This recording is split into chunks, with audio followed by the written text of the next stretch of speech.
Previously on my football travels. Football started in pagan times as a pagan fertility festival. Yes. So what they would do is they would, in the original days, they would sacrifice a maiden, A maiden. a girl. A girl, okay. It's a local game For local people. Good day, guys. I welcome you all to another episode of my football travels. For starters, I want to say whoever downplays the importance of education is still perhaps living in the iron ages of time, because education has touched and positively influenced every stage of human's life, of which football is not even an exception.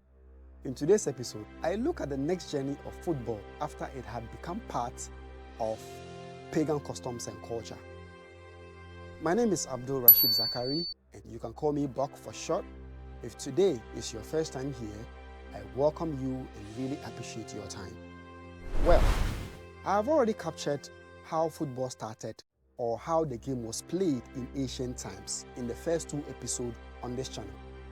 And in case you haven't watched it, please do so to get the context of which we are moving in. By way of educating and learning, the main aim of this channel is to chronologically tell football story, its trajectory to becoming a global sport and more so a multi-billion pound industry today. So every video is connected to the previous one or the next one and so forth. If you haven't smashed the subscribe button on the lower right of this video, you can do so now and be part of this football journey. Please don't forget to give a like, a share, or leave a comment or question below, and I will definitely answer you. Football, after leaving the streets and villages with all the barbaric customs it came with, ended up in schools. Not just any schools, but in some of the most prestigious or upper class schools in England. These schools are Winchester College, Eton College, Harrow Rugby School, and Charterhouse. These 5 schools have a combined lifespan of about 2,543 years, with Winchester College being the oldest among them. These schools were breeding grounds for largely most of the governors and leaders that served in the British Crown colonies around the world in the olden days. They have still not lost their shine as grounds for providing Britain its finest men. Today, politicians, businessmen, and the children of the affluent, both local and international, all school there. To unpack the impact and influence of football, I went to 2 of these schools to ascertain 1, how the game even got to them in the first place, and 2, how did they influence the sport, or how did the sport influence them, vice versa, basically. So come on, join me and let's go.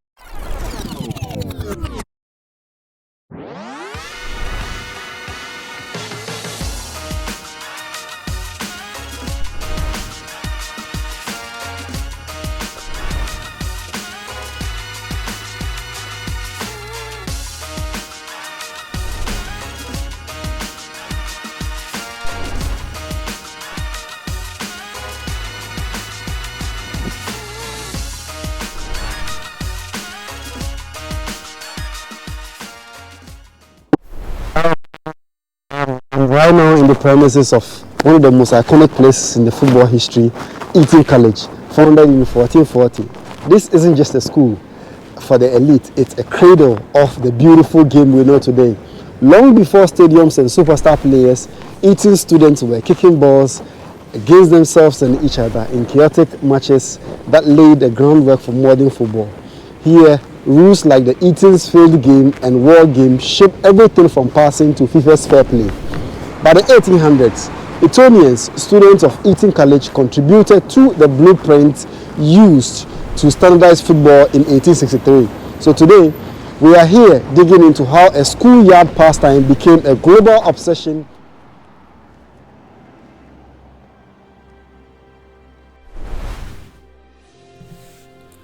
The day I reached here, Eton College, it just felt like man has never sat in a classroom before. This school is a boys' school, and I had a brief chat with some of the boys, and the confidence oozing out from them. What? Top notch. The way they carry themselves about, walking, the way they talk, you know. And this is more or less like the Fantipim, or one of the A-class schools in Ghana, like, you know, A-class schools. Another striking observation I made was that there were a lot of Chinese or Asians or foreign kids in the school. I asked a couple of them and said they were there purposely to study, but not born or raised in England. That tells me that they are children of some of the biggest politicians or names. To tell you how great this school is, Eton College was founded in 1440 by King Henry VI. So it's sort of like the official school for the English monarchy, just as Prempeh College in Ghana is to the Ashanti stool. This school alone has produced 20 former UK Prime Ministers. Yes, 20. Prince Williams and Prince Harry all passed through this school. All the buildings you see around are some of the school structures, and the major road in the locality passes through the school. Well, after weeks of trying to book an appointment, close to about 2 months, I finally got a nod, and the day is here. I first made my way to the Porter's Lodge, more like a reception, and checked in waiting for my host by name Laura to come get me to the school's football archive section. Yes. I had a brief chat with the man at the reception regarding the school fees, and he said it hovers around £60,000 a year. But the thing is, it's not the money per se. This is a chicken change to some people. But the major thing is the connect your child will make over here can't be underestimated at all. Yeah. Because the kids here are future prime ministers, presidents, World Bank bosses, and whoever, all being groomed over here. Yes, so the connect alone can't be underestimated at all. I'm from Ghana, West Africa. Oh, right, yeah. Yes.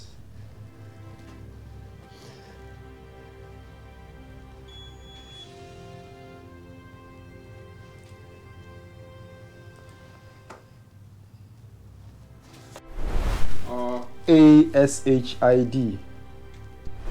Where have you come from today? I'm coming from London. All right. Yes. So I thought it wise to come and then see the place. This is very old, man. Yes, so the oldest parts are what's behind you there. Okay. That was built sort of 1442. Yeah. Okay. Then the chapel was finished around 1460. started around 1440, but he changed his mind on what he wanted. And then that side and that side. Woo. This is Henry VI.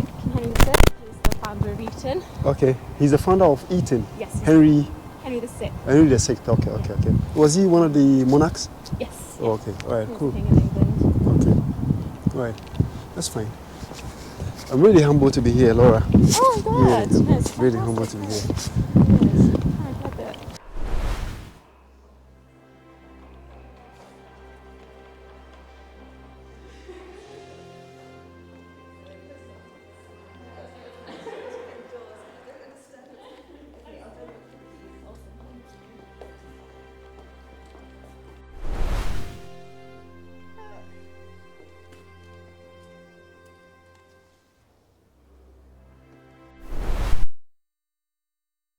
Okay. And pens and heavy Okay. bags and stuff. So anything Okay. that you need, if you want to take that out, we've got a cloakroom just up there. Okay. All right. You can leave everything else in. So Okay. yeah, Okay. obviously you can bring your camera, No phone, problem. laptop, Okay. paper, pencils, etc. That's all Okay. fine. That's fine. Okay. So yeah, if you want to get yourself ready and I'll meet you just in here and get yourself Okay. in. All right. So I need to put my stuff here, right? Yeah, just do the Okay. white with that. Oh, okay. All right. Thank you. All right. Most welcome. This is the archive section of Eton College, and let's quickly dive into how football came to the school and the other 4 schools I spoke about. The thing is, sport was already a key activity in the educational curriculum, but the main sport schools largely played around that time was cricket, and even that, it was only played during summer, that's during hot weather. To further keep the students active during dull weathers like winter, football was adopted and it became like a winter sport. As the 19th century began, the game further became increasingly significant in the school system because it was well suited to the ideals of a character-building sport. Now, one might be asking, what is meant by a character-building sport? Cricket, as we all know, isn't really a contact sport, but football is. So the schools sought to use football to toughen up their students so that they were fit to rule the British Empire. Toughen also in the sense that the game itself was very, very rowdy and chaotic. So the more one plays it, it's believed that the more the fellow becomes strong and fit. This policy was in response to widespread belief that past empires had fallen because the ruling class became soft. So, guys, I'm sitting inside Eton's College research room, surrounded by centuries of history, and these archives hold the blueprint of modern football. Right here, students and masters debated rules that would shape the game forever. The next thing was football, after it had come to school, now had a makeover altogether. All these schools, Eton, Harrow, Winchester College, Charterhouse, and Rugby School, all developed the game and refined it to suit themselves by way of their style of play and how they wanted to play. In another world, the very first football club to be established in the world could have been here in Eton, but the title is for another club here in England, which I have an episode on them in subsequent videos. Eton College founded the very first football club in 1766. But the reason why another club other than Eton College is credited with that title is because Eton College was an educational institution, but the other football club was specifically established as a football club whose core mandate was to play football but not education, as in the case of Eton College. As I said earlier on, all the 5 schools developed the game in their own way and had their own rules to it. Just as so in Eton, for example, they developed 2 variants of football in their school, and I must say that they still play them till date. Likewise, all the other schools, when you go there, they all play those games that they developed since time immemorial. Those 2 games that Eton College developed are one field game and the other one called the war game. The war game is more like rugby, and for over many decades now, a goal has never been scored in that game according to the school archives. However, their field game rules became the precursor of modern football rules. The 11-a-side game structure we have in football today came from the students of Eton College. But one could be wondering, why 11 and not 10 or 20 or 30? That 11 number of people on the field of play was copied directly from the cricket game because it was thought that the 11 people on the field gave an even balanced structure to the game on the field. Number 2, what comes to mind when players like Ronaldinho, Robinho, Denilson, Vini Jr. are mentioned? Joga bonito, right? My football folks know this. It means play beautifully in Portuguese. Well, as per my previous videos, you will realize that football in medieval times had no any form of dribbling. It was just a scrum after scrum and chaos. But Eton College invented the dribbling bit in football we all know today. Eton also introduced referees and linesmen who were at that time called umpires, as it is the same in tennis games. Other schools like Harrow, Winchester, Charterhouse all played a new kind of football peculiar to their rules, but had more of the ball used by the legs and less with the hand, just like Eton. Again, bear in mind that during these times, modern football or soccer or rugby or American football we all know today were all called football under one umbrella. There was no sport called rugby. It was basically a name of a school that also played another variant of football but used more of the hands than legs. Rugby school football rules became the rules for another variant of football which would later be called rugby as we have it today. So, each of these public schools had their own rules, but rugby school allowed the handling of the ball, whilst others allowed limited handling and others did not allow handling of the ball at all. Tackles were encouraged. In rugby school, for example, students were encouraged to adopt shinning as a means of toughening up. They pioneered the concept of passing, fair play, and even the idea of the match distribution. By the 1800s, Eaton's influence reached the FA, and over, their no-hands principle and structured gameplay became the backbone of today's football. So while we cheer for goals and trophies today, remember, it all started with ink, parchment, and a bunch of schoolboys arguing over how to play fair. On my way out of the school, I passed by the school's sports shop to see how their sports uniforms looked like, and there I met the shopkeeper who also had a few words on the school's relationship with football.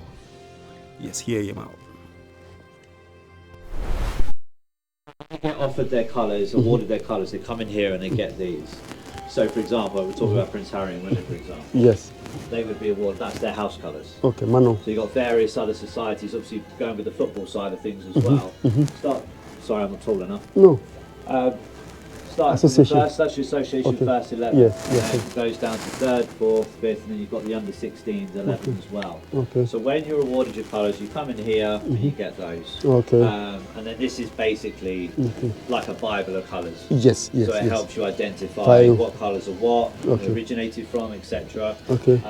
But this is a big thing for the boys. Yes, I know, I can tell.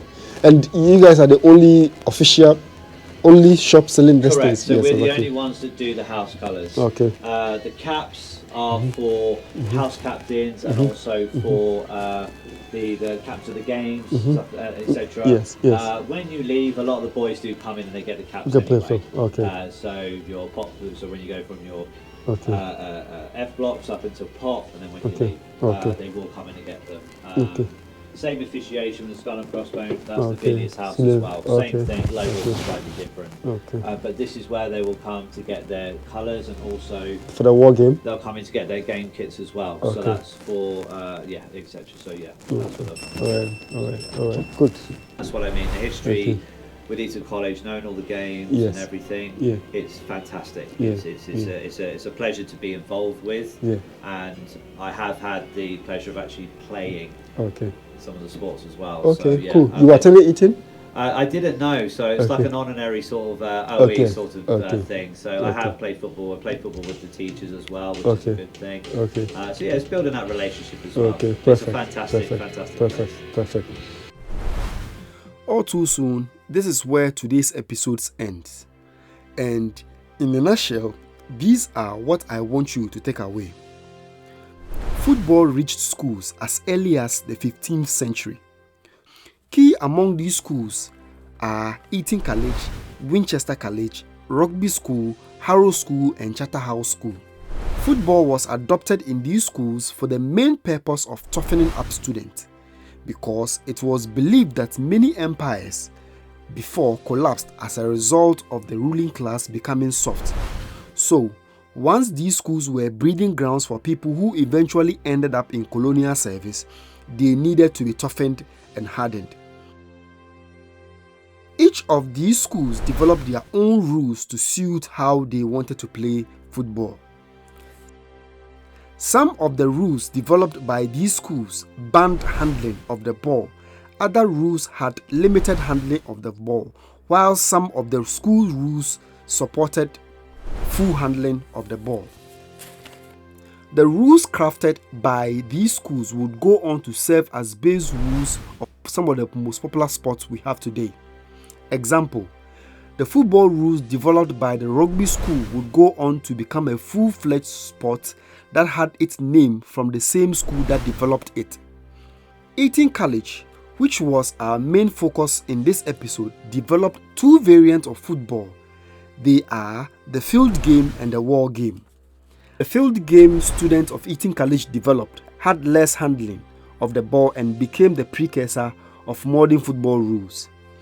Eton College invented the 11-man game structure on the field of play, which was copied directly from cricket. Eton also introduced referees and linesmen and even the game duration. In our next episode, we shall visit Winchester College to ascertain how football got to the school and how they also influenced the sport. Don't forget to subscribe, and thanks for watching. Bye-bye.